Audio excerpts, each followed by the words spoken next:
இருவகை பாத்திரம் திண்ணின்றிருந்தது, தீவினை சேர்ந்தது விண்ணின்று நீர்விழின் மீண்டும் மண்ணாரார் போல் எண்ணின்றி மாந்தர் இறக்கின்றவாறே. காலை வணக்கங்கள். ஓம் திருமூலர் திருவடிகள் போற்றி போற்றி. திருமந்தத்துல 7ஆம் தந்திரம் 9வது அத்தியாயம் திருவருள் வைப்புல 1809 நாம் சிந்திக்கின்றோம்.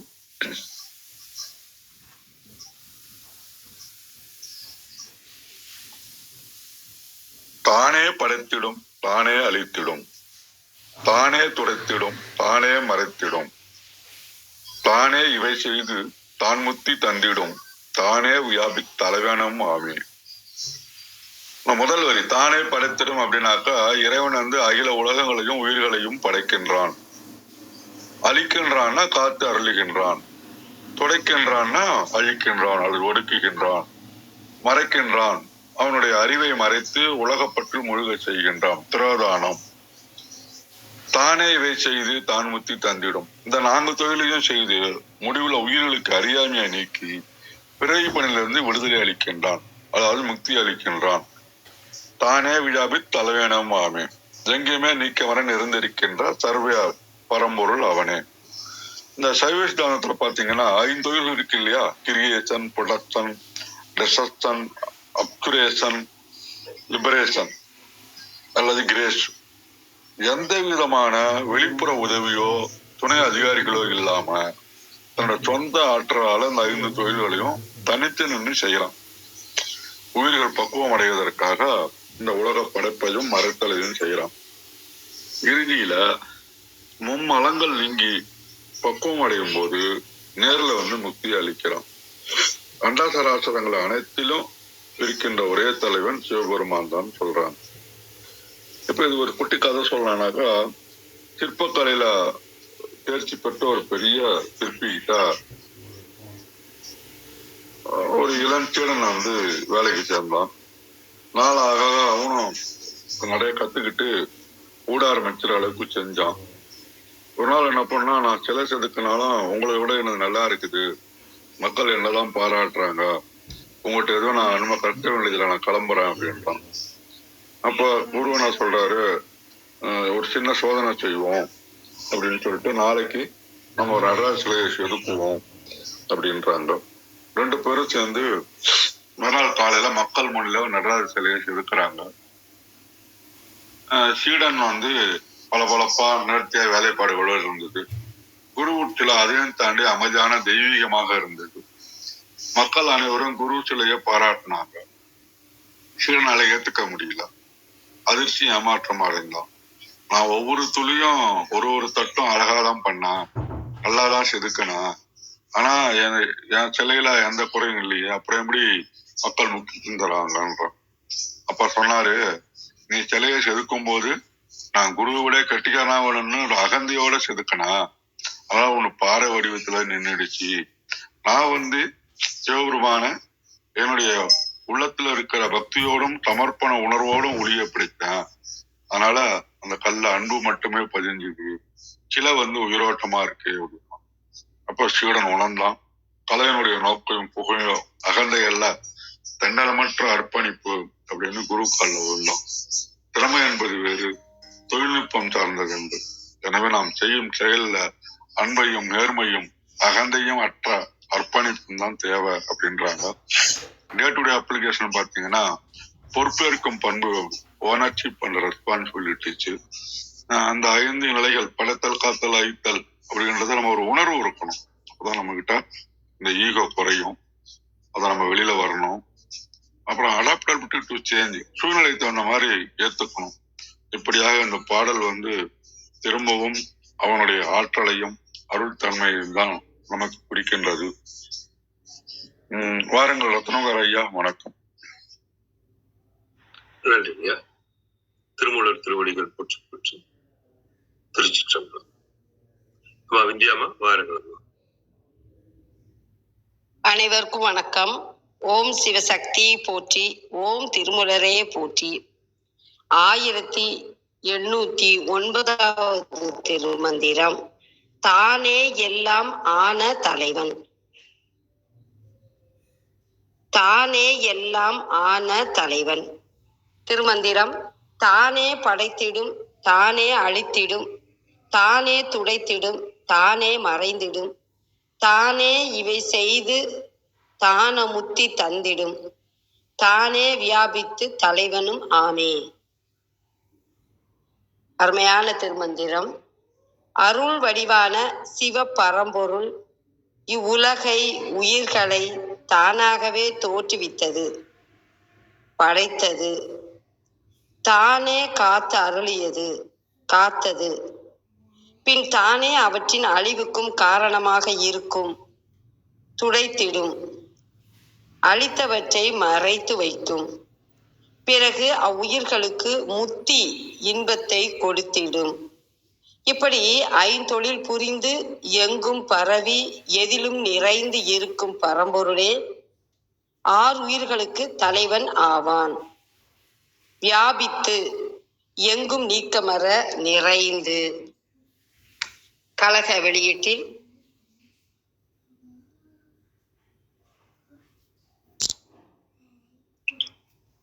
எங்கும் நிறைந்து எவற்றினும் பிரிப்பின்றி திகழும் சிவபெருமான் 6 உயிர்களின் மாட்டு வைத்த அரும் பெரும் தலையெளியால் தூண்டுவாரும் வேண்டுவாரும் எவரும் இன்றியே அருளே துணையாக கொண்டு திருவுள்ள கருத்தானே படைப்பு முதல் வீடு பேர் ஈராக உள்ள எல்லா செயல்களையும் புரிந்து அருள்வன். அவனே விழுமிய முழு முதல்வனாவன். இறைவன் ஒருவனே முறையுற ஐந்தொழிலும் புரியும் நிறைவுடைமையான். ஏனை ஆணை கடவுளர் ஒவ்வொன்றே செய்யும் உரிமையர். அனைவருக்கும் நன்றி, வணக்கம். சிவ சிவ. திருச்சிற்றம்பலம். நன்றிங்கம்மா. நன்றி. நன்றி.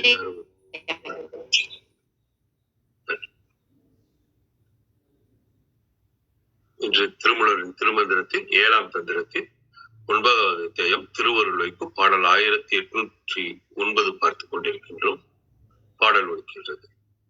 தானே படைத்திடும், தானே அழித்திடும், தானே துடைத்திடும், தானே மறைத்திடும், தானே இவை செய்து தான் முத்தி தந்திடும், தானே வியாபித்தலைவனும் ஆமே.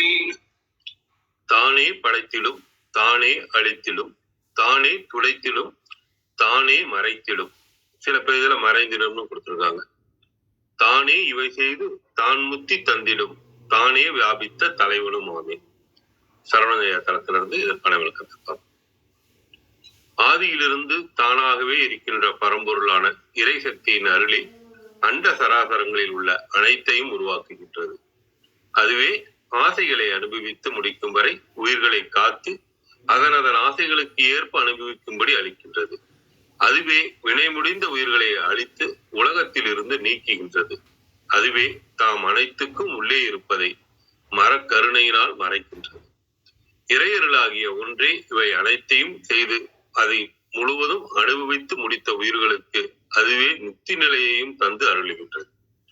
இவ்வாறு தாமாகவே அனைத்திலும் கலந்து பரவி இருக்கின்ற இறையருளை அனைத்திற்கும் தலைவனாகவும் இருக்கின்றது அப்படின்னு சரவணையா தளத்துல கொடுத்திருக்கிறாங்க. இன்னொரு பிரதியில இருக்கிறத பார்ப்போம். இந்த பாடல் மிகச்சிறிய சொற்களில் சிவனுடைய ஐந்தொழில், திருவருள், ஆன்மாவின் பயணம், இறுதியில் முக்தி ஆகிய அனைத்தையும் ஒருங்கிணைத்து கூறுகிறது. இதன் மைய கருத்து உலகை உருவாக்குபவனும் அவனே, காப்பவனும் அவனே, அழிப்பவனும் அவனே, மறைப்பவனும் அவனே, அருளால் முக்தியை வழங்குபவனும் அவனே. இவ்வாறு அனைத்திலும் வியாபத்தில் இருக்கும் தலைவனும் அவனே. இந்த பாடலில் தானே என்ற சொல் மீண்டும் மீண்டும் வருகிறது. இது வெறும் அழுத்தமாக சொல்லப்பட்ட சொல் அல்ல. திருமூலர் நமக்குள் ஒரு மிகப்பெரிய உண்மையை பதிக்கிறார். செய்பவன் ஒருவன், செயல்கள் பல. படைப்பு வேறு ஒருவருடைய அல்ல, காப்பு வேறு ஒருவருடையது அல்ல, அழிப்பு வேறு ஒருவருடையது அல்ல, மறைப்பு வேறு ஒருவருடையது அல்ல, முக்தி அளிப்பதும் வேறு ஒருவருடையது அல்ல. அனைத்திற்கும் ஆதாரம் சிவமே. அதனால் ஒவ்வொரு செயலுக்கும் முன்னால் திருமூலர் தானே என்று கூறுகிறார். இது சிவத்தின் ஒருமையை வலியுறுத்துகிறது. தானே படைத்திடும் என்கிறார். பிரபஞ்சத்தில் நாம் காணும் அனைத்தும் ஒரு காரணத்தின் வெளிப்பாடு.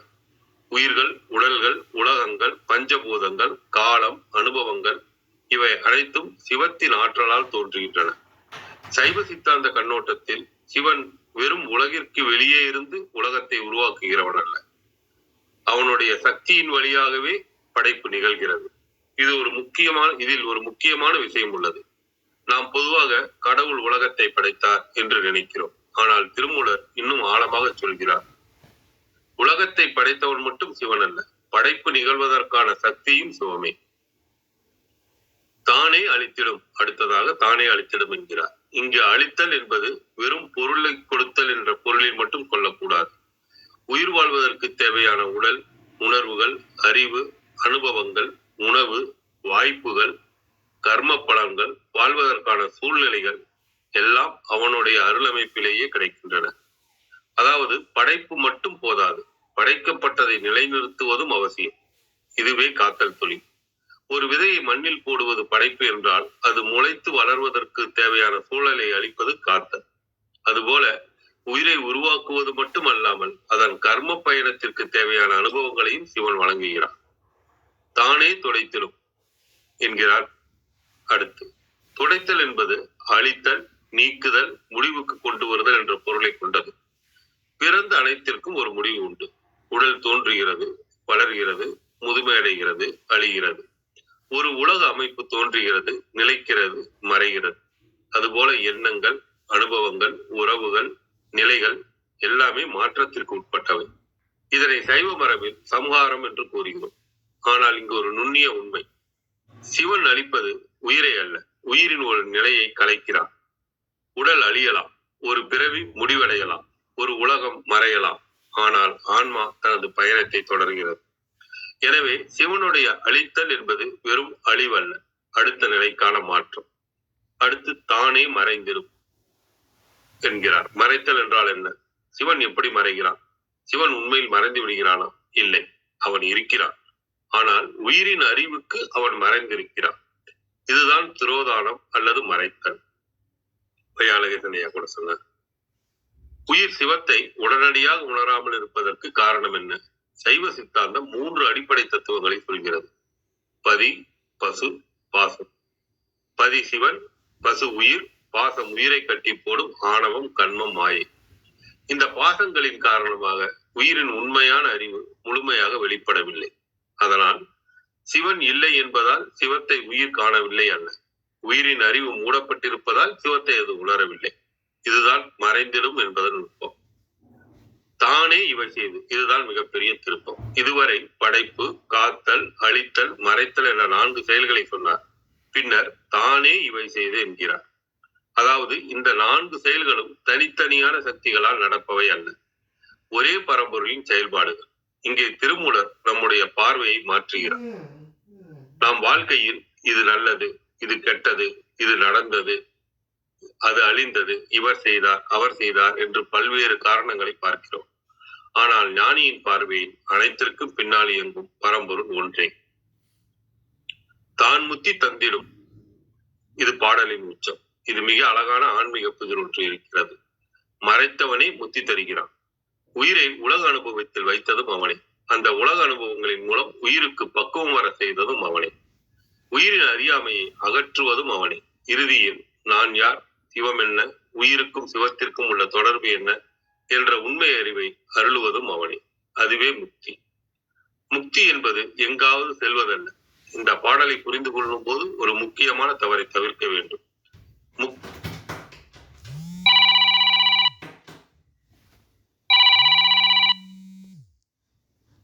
என்றால் இறந்த பிறகு ஒரு குறிப்பிட்ட இடத்திற்கு செல்வது மட்டுமல்ல. முக்தி என்பது பாசத்தின் கட்டுப்பாட்டிலிருந்து உயிர் விடுபட்டு சிவஞானத்தை பெற்று சிவத்துடன் நிலையான தொடர்பில் நிற்கும் நிலை. அதாவது அறியாமையிலிருந்து அறிவு, பந்தத்திலிருந்து விடுதலை, தனித்தன்மை உணர்விலிருந்து சிவஞானம், பிறப்பு இறப்பு சுழற்சியிலிருந்து முக்தி நிலை என்பதே ஆன்மீக பயணம்.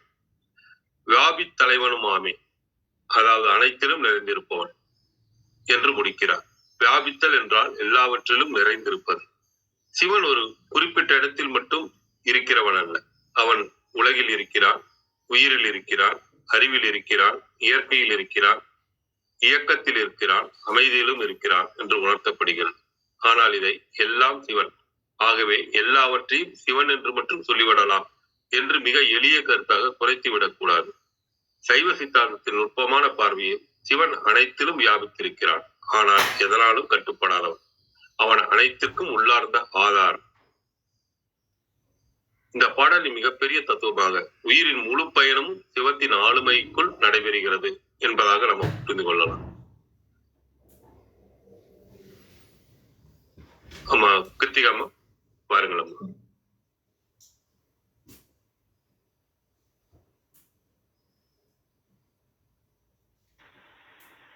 அம்மா கிருத்திகாமா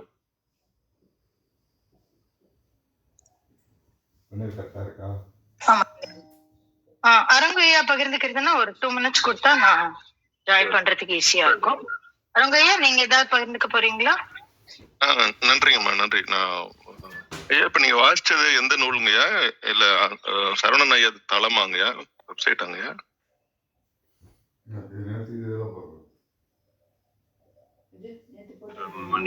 ஐயா கேக்குதா? அவர் தேவாரம்.org வாசிச்சிருப்பாருயா. ஓ சரிங்க சார், சரிங்கம்மா, சரிங்க. சரிதானே ரத்னகுமார் ஐயா? அது இது வந்து சரவணையா தளத்துல இருந்து எடுத்ததுங்கம்மா. அப்புறம் இது ரெண்டையும் எடுத்து நம்ம இதுல கொடுத்து ChatGPT கொடுத்து அதுல இருந்து வர்றதுல இருந்து தோத்து கொடுக்குறோம். ரொம்ப நல்லது. இரண்டையும் பகுத்து தொகுத்து சொல்றது ஒரு முறை.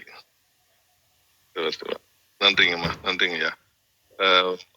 அதாவது திருமந்திரம் ஒரு தோத்திர நூல், சாத்திர நூல். சாத்திரம் என்பது சைவ சித்தாந்த கருத்துக்கள் உடையது. தோத்திரம் என்பது புகழ்தலை உடையது. அதனால நிறைய பாடல்கள் புகழ்தலாக இருக்கும், நிறைய பாடல்கள் வந்து சாத்திர கருத்துக்களை விளக்குவதாக இருக்கும். அந்த வகையில உயிர்களுக்கு உறுதியை கொடுக்கக்கூடிய ஒரு மருந்து போன்றது இந்த திருமந்திரம் என்ற நூல். உயிர்களுக்கு உள்ள பிணியை, பிறவி பிணியை நீக்கக்கூடிய மருந்து போன்றது.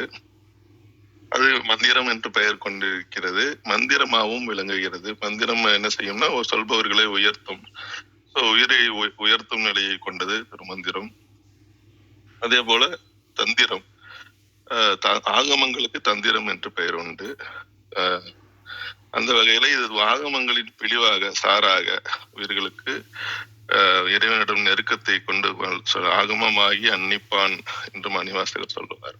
அது போல ஆகம கருத்துக்களையும் வந்து ஒரு தந்திரங்களுக்கும் ஆகம கருத்துக்கள் அடங்கியுள்ளதாகவும், ஆகமத்தை வந்து நான் தமிழில் செய்வதான் இந்த நூலை படைத்தேன் என்று நூலாசிரியர் சொல்வதால ஆகமமாகி நின்று அன்னிப்பான், ஆகமத்தை கற்றால் இறைவன் வந்து நெருங்கி வருவான் அப்படிங்கிறது. அதனால இறைவனுடைய நெருக்கத்தை உணர்த்தும் நூலாகவும் இந்த நூல் திகழ்கிறது. திருமந்திரம் என்பது மருந்தாகி, தந்திரமாகி, மருந்தும் ஆகிறது, மூன்றுமே. இது வந்து இந்த நூல் அறத்தில் ஆரம்பிக்குது. இது வந்து திருக்குறள் போல அறம் அப்படின்ற தலைப்புல ஆரம்பிக்குது. முதல் தந்திரம் அறம்ல ஆரம்பிக்குது. முடியும் பொழுது சமாதி, வீடு அப்படிங்கிற அந்த நிலையை வந்து 9ஆம் தந்திரத்துல முடிக்குது. நடுவுல 8ஆம் தந்திரத்துல கூட வந்து பாத்தீங்கன்னா புறங்கூறாமை, வாய்மை அப்படிங்கிற அதிகாரங்கள்லாம் வச்சு முடியுது. ஸோ அந்த வகையில இது ஒரு அறநூல். உயிர்களுக்கு பந்தங்களை நீக்கக்கூடிய ஒரு அறநூல் தான் இது. ஆரம்பத்துல முதல் தந்திரத்திலிருந்து முடிவு வரைக்கும் ஒரு அறங்களை வலியுறுத்துகிறார். உயிர்களுக்கு தேவையான சிறப்புகளையும் உயிர்களை பக்குவப்படுத்துகிறார். இப்போ இறைவன் வந்து உயிர்களுக்கு செய்யக்கூடிய காரியம், தசகாரியம் அப்படின்னு பண்டார சாத்திரங்கள்ல சில நூல்கள் உள்ளன. அதுல வந்து இந்த இறைவனுடைய காரியம் என்ன, நம்ம பசு உயிரினுடைய காரியம் என்ன, பாசத்தினுடைய காரியம் என்னன்னு 10 காரியங்களை பிரித்து தசகாரியம் அப்படின்னு பிரித்து சொல்றாங்க. அதுல பாத்தீங்கன்னா காமனான ஃபேக்டர் நம்ம மூன்றுக்குமே, பசி, பசு, பதி, பாசம் மூன்றுக்குமே காமனான விஷயங்கள் என்னன்னு பாத்தீங்கன்னா, சுபாவம் என்பது, அதனுடைய வியாப்தி, அதனுடைய வியாபகம், குணம், விசேடம். ஒரு பொருளுங்க குணம் இருக்கும் இல்லையா? குணம் இருக்கும், விசேடம் இருக்கும். ஸோ அதுல ரூபம், அதனுடைய வடிவம் இருக்கும், ரூபகம் இருக்கும், ரூபம் இருக்கும், ஸ்வரூபம்னு ஒண்ணு இருக்கும். அப்புறமேட்டு பாத்தீங்கன்னா, இப்போ பாசத்துல பாத்தீங்கன்னா தரிசனம் அப்படின்னு ஒண்ணு இருக்கும். அது எப்படி அதை நம்ம வெளிப்படும், அது எப்படி பாசம் வெளிப்படும், மாயையா இந்த உலகமாக வெளிப்படும், இறைவன் எப்படி வெளிப்படுவார் அப்படின்னு நமக்கே தெரியும். தரிசனம் என்ன எப்படி நிகழும்னு, உயிர்கள் எப்படி தரிசனம் கொடுக்கிறது, பல விதங்களாக உயிர்கள் வடிவெடுத்திருக்கிறது. அதே போல சுத்தி அப்படின்னு ஒண்ணு நிகழும். பாசத்துல இறுதி காரியம் என்னன்னா சுத்தி, பாசம் நீங்குவதுதான் அதனுடைய முடிவு. அதே போல பசுவினுடைய முடிவு என்னன்னா, பசுவுக்கு லாபம் அப்படின்னு ஒண்ணு சொல்றாங்க. அதான் சுத்தியோட சுத்தி கிடையாது, பாசத்துக்கு தான் சுத்தி. ஆனா பசுக்கு லாபம், ஆன்ம லாபம் அப்படின்னு அதுக்கு பேரு. இந்த ஆன்ம லாபத்துக்கு தான் இப்ப நம்ம படிச்சுட்டு இருக்கிறது. அதனுடைய இறுதி நிலை, அந்த தச காரியங்கள்ல இறுதி நிலையான ஆன்மாக்கு லாபத்தை கொடுப்பது இந்த நூல். சரி, பாசத்துக்கு சொல்லியாச்சு, பசுக்கு சொல்லியாச்சு. பதிக்கு என்ன கிடைக்கும்? பதி வியோகம், போகம் அப்படின்னு 2 கொடுக்குது. வியோகம் என்றால் ஒன்றோட ஒன்று சேர்ந்து இருக்கிறது, நல்ல விதமான சந்திப்புன்னு பொருள். ஸோ பதி உயிர்களுடைய கூடி இருக்கிறது, அதுதான் அதனுடைய இறுதி நிலை. அடுத்த நிலை போகம் என்பது அதனுடைய காரியம். அதாவது ஒன்றோடு ஒன்று கூடி யோகமாகி வியோகமாகி போகத்தை அளிப்பதுதான் பதியினுடைய காரியம். அந்த போகம் என்பது முத்தி என்று இந்த பாடல்ல சொல்லப்பட்டிருக்கிறது. அதான் அந்த அந்த வரியில பாத்தீங்கன்னா, லாஸ்ட் வரியில சொல்லியிருப்பாங்க, தானே முத்தி தந்திடும், முத்தி தந்திடும் தானே வியாபி தலைவனும் தானா, தலைவனும் ஆமே அப்படின்னு முடிச்சிருப்பாங்க. இந்த வியாபி என்பது அனைத்து இடங்களிலும் நீக்கமர நிறைந்திருக்கக்கூடிய தன்மை அப்படின்னு அதை நம்ம கருதணும். பாசத்துக்கும் வியாபகம் உண்டு, பசுக்கும் வியாபகம் உண்டு. பதியினுடைய வியாபகம் தான் அதுல ரொம்ப பெரியது. அதுதான் நீக்கமர நிறைந்திருக்கக்கூடிய தன்மை. பாசத்தினுடைய நீக்கமர நிறைந்திருக்கக்கூடிய தன்மை எங்க வரைக்கும்னா பசு வரைக்கும் தான், உயிர்களை மட்டும்தான் அது பற்றி இருக்கிறது அதனுடைய வியாபகம். ஆனா பதியினுடைய வியாபகம் எங்க இருக்குன்னா, அது அனைத்து இடங்களிலும் கலந்திருக்கிறது, ஆணவத்தை பாசத்திலிருந்து நீங்கி இருக்கிறது. அதான் அதனுடைய எண்குணங்கள்ல ஒண்ணு. சோ அந்த வகையில இந்த பாடல்ல இருக்கக்கூடிய அந்த வியாபி தலைவன் அப்படிங்கிற அந்த ஒரு விஷயம்தான் தசகாரியத்துல வரக்கூடியது. பதியினுடைய தசகாரியத்துல ஒரு முக்கியமான ஒரு நிலை. சோ அந்த வகையில திருமந்திரம் என்பது இப்ப இந்த 9 தந்திரங்கள்ல 7வது தந்திரம் ரொம்ப பெரிய தந்திரம். 38 பிரிவுகளாக இருக்குன்னு நம்ம பார்த்தோம். 38 பிரிவுகள்ல இப்ப சொன்ன விஷயங்கள் அருள் திருவருள் என்பது, திருவருள் என்ற இந்த தலைப்பு ஆரம்பிக்கும் போது மூலநாயனார் எப்படி ஆரம்பிக்கிறார்னா, இருபதம் அப்படின்னு ஆரம்பிக்கிறார். இருபதம் என்றால் திருவடிகள், திருவடி இணை அப்படின்னு சொல்லுவாங்க. அவனுக்கு அன்பும் சிவமும் வேறல்ல. அதே போல திருவடி என்பது இறைவனுடைய திருவருள் சேர்ந்தது. இறைவனுடைய அன்பும் இறைவனுடைய அருளும் தான் இறைவனுடைய 2 திருவடிகள், திருவருள். சோ திருவருள் ஆரம்பிக்கும் பொழுது இருபதம் ஆவதுன்னு ஆரம்பிச்சனால இந்த திருவருளை விளக்குகிறார் திருமல நாயனார். இப்போ எனக்கு முன்னாடி சொன்னது அருளே அனைத்தாகவும் இருக்கும், அனைத்துமாக நின்று காட்டும்னு சொன்னாரு. இப்போ சிவம் தான், சிவத்துக்குள்ளதான் அது அடங்கி இருக்குன்னு தொகுத்து சொல்றாரு. இது வரைக்கும் சொன்ன திருவருளனுடைய தன்மை, அதனுடைய திருவருள் வைப்பு முறையை சொல்லிட்டு வந்தவர். இப்ப இந்த பாடல்ல திருவருள் சிவத்தினுடைய சிவன் தான் இது அனைத்துமாகவும் இருக்கிறது அப்படின்னு சொல்லியிருக்காரு. இதே போல ஒரு பாடல் 3ஆம் தந்திரத்துல அட்டமா சித்தியில வந்தது. அது பாத்தீங்கன்னா அங்க 3 தொழில்கள் தான் சொல்லியிருப்பாரு, இங்க 5 தொழிலையும் சொல்லியிருக்காரு. ஏன்னா இப்ப நம்ம மேல் நிலையில இருக்கோம், அதனால 5 தொழில்களை சொல்லியிருக்காரு. அங்க என்ன சொன்னாரு அப்படின்னா, தானே படைத்திட வல்லவன் ஆயிடும், தானே அழித்திட வல்லவன் ஆயிடும், தானே சங்கார தலைவனும் ஆயிடும், தானே இவனும் தன்மையனாமே என்று அங்கேயும் தொகுத்து சொல்லியிருப்பார்.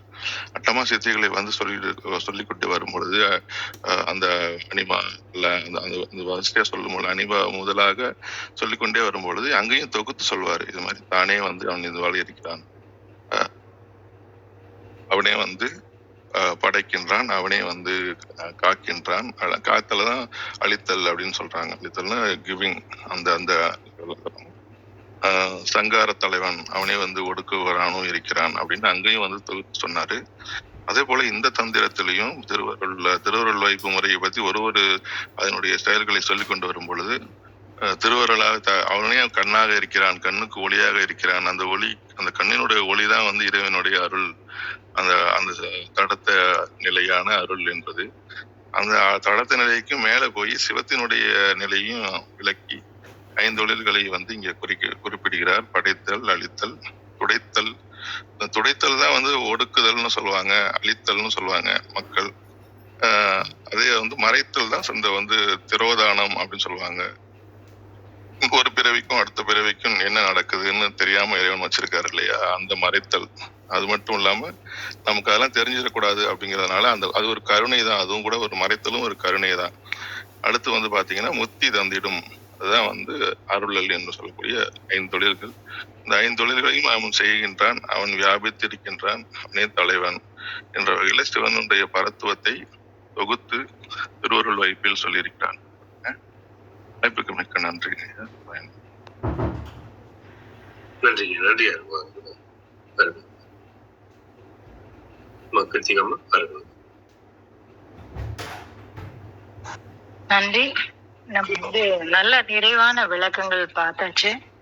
உண்மையிலே ரத்னகுமாரியாவுடைய அந்த எஃபர்ட் வந்து இட்ஸ் வெரி, என்ன சொல்றது, ரொம்ப அற்புதமா இருக்கு. அந்த மெனக்கிடல் வந்து ரொம்ப பிடிச்சிருக்கு.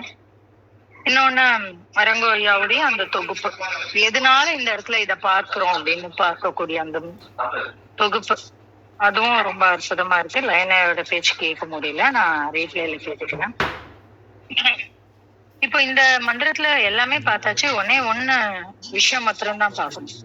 என்ன அப்படின்னா, தானே வியாபித்த அலைவனமாமே அப்படின்னு சொல்லி, வியாபித்த அலைவன். வியாபகம் அப்படிங்கிறதுக்கு உண்டான விளக்கம் கொடுத்தாங்க நம்ம அரங்கோ ஐயா. எல்லா இடத்திலும் பறந்து நிற்கக்கூடியது. இங்க அங்கன்னு தனித்தனியா நம்மளால பிரிக்க முடியாது. எல்லா இடத்துலயும் வியாபகம்.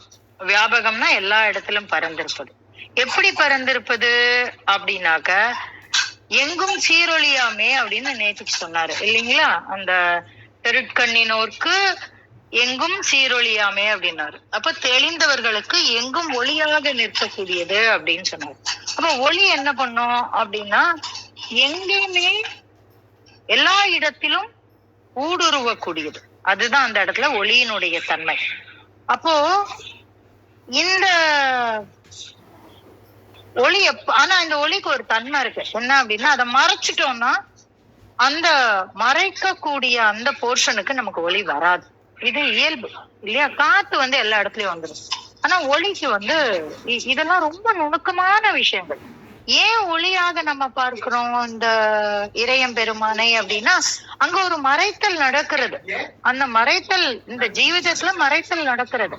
அந்த மறைத்தலை விளக்குவது அவனோட தொழில். இந்த இடத்துல நம்ம வந்து அவனால் ஆட்கொள்ளப்பட வேண்டியது மாத்திரம்தான் நம்மளோட வேலை. ஆட்கொள்ளப்பட வேண்டியதும் அவனுடைய வேலை. ஆட்கொள்ளப்படுவதும், அதாவது ஆட்கொள்வதும் அவனுடைய வேலை.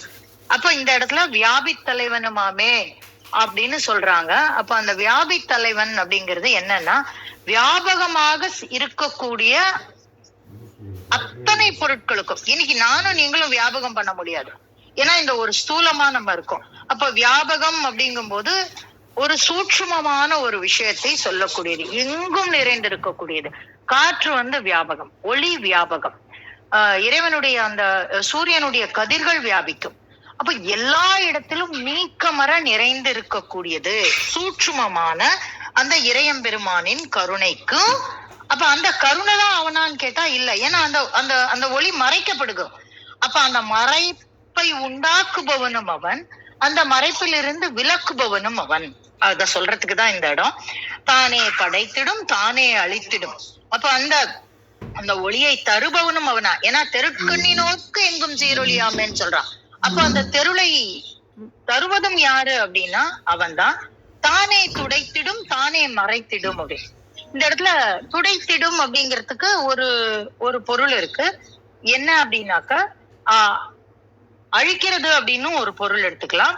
இல்லைன்னா நம்முடைய ஆன்மாவை மறைப்புகளில் இருந்தும் களிம்புகளில் இருந்தும் நீக்கி துடைப்பது. ஏன்னா நம்ம சொல்லுவோம், அதை தொடச்சு போடு, கண்ணாடியை தொடச்சு வை, இல்ல சாமான தொடச்சு வை அப்படின்னு சொல்லுவோம். எது அப்படின்னா அதில் படிந்திருக்கக்கூடிய அழுக்கை நீக்குவது. இப்ப அழிக்கிறது அப்படின்னா ஒரு செடியை எடுக்கிறது, அது அழிக்கிறது. ஒரு மரத்தை வெட்டுறது, அது அழிக்கிறது. ஆனா துடைத்திடும் அப்படிங்கிறதுக்கு என்னன்னா, there is an existing particle over that. அத நம்ம துடைக்கிறது மூலமா அந்த எக்ஸிஸ்டிங் பார்ட்டிகல்ல இருக்கக்கூடிய ஒரு ஒளியை நாம் மீட்டு கொண்டு வருது. அப்ப அந்த ஆன்மாவில சிவம் கலந்து இருக்கிறது.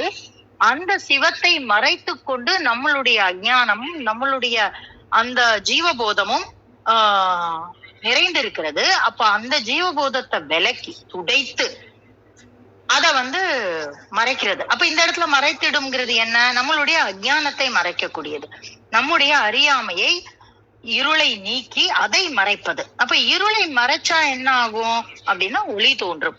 தானே இவை செய்து தான் முத்தி தந்துடும். அப்போ அந்த ஒளியில இருக்கும்போது நம்ம எல்லா நேரமும் அந்த ஒளியினுடைய அந்த வியாபகத்துலதான் இருப்போம். நம்மளால மறைப்புகள் அற்று இருக்கும்போது நம்ம ஒளிக்கு முன்பாக பிரசன்னமா இருப்போம். அந்த ஒளியை உணர்றதுக்கு நம்ம அடிஷனல் எக்யூப்மெண்ட்ஸ் நமக்கு தேவையில்லை. நம்ம அப்படியே பார்க்க முடியும், உணர முடியும்.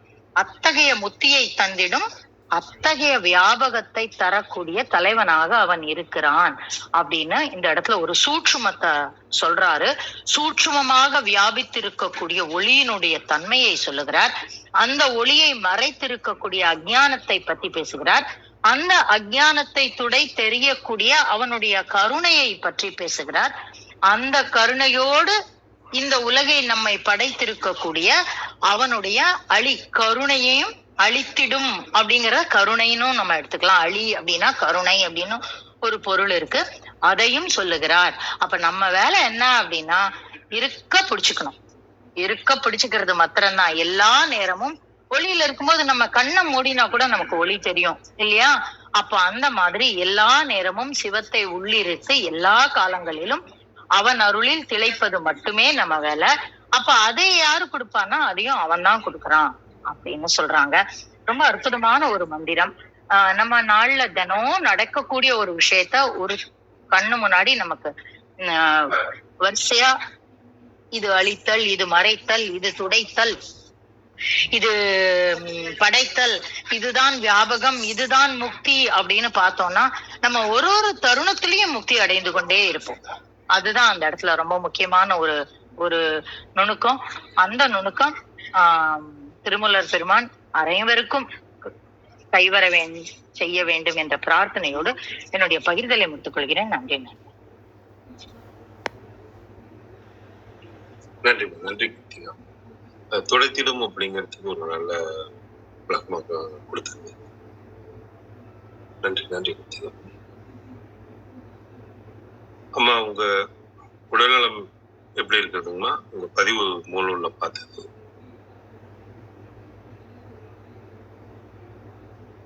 கிருத்திகம்மா? நான் ரொம்ப நல்லா இருக்கேங்க. அந்த நிமிடமே நான் அதற்கு பிறகு அதனுடைய எந்த எஃபெக்டும் எனக்கு இல்லை. So it was a revealing factor. அவ்வளவுதான். அததான் நான் சொல்ல முயன்றேன். ஆனா அது உடல் நலத்தை பொறுத்து எல்லாருக்கும் புரிஞ்சிருச்சு. It was a revealing factor. அந்த ஒரு பெரிய தெளிதல் கிடைச்சது. அதுக்குதான். நன்றி. வேற யாரும் தங்கள் கருத்துக்கள் வரீங்களா? கேட்கும் தரத்தில் இருக்கும் நண்பர்கள்.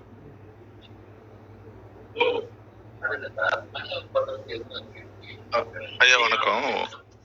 இந்த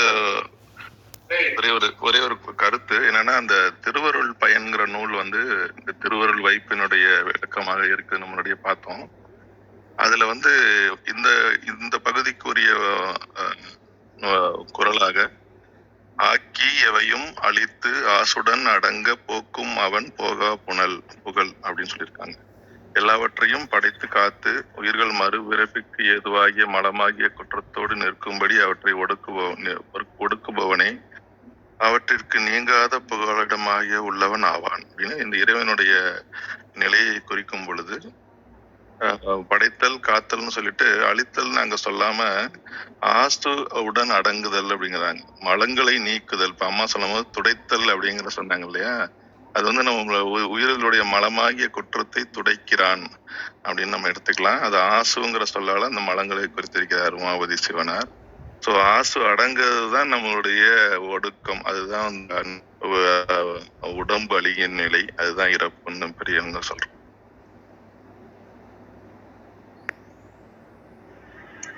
நன்றி நன்றிங்க. நிறைவு செய்துள்ளோம். கருவி திருமந்திரம் கேட்க போத பயில அறிவில் உணர்வில் தூய்மையும் ஆன்ம உணர்வும் துணிவும் சஞ்சலம் சங்கடமற்ற வாழ்க்கையும் சிவன் மீது உண்மையான உணர்வுகளும் கிட்டும். யான் பெற்ற இன்பம் பெருக இவ்வையகம் என்ற திருமலரின் கூற்றுக்கேற்ப வந்திருந்து கருத்துக்களை கூறிய சான்றோர்களுக்கும் தெளிவுபடுத்தி சிறப்பித்த மென்பர்களுக்கும் மிக்க நன்றி. தளம் நிறைவடைகிறது. மீண்டும் நாளை காலை 6:30 மணிக்கு கேள்வி நாளம் ஆன்ம சுவாச நிகழ்ச்சி சந்திப்போம். 5, 4, 3, 2, 1.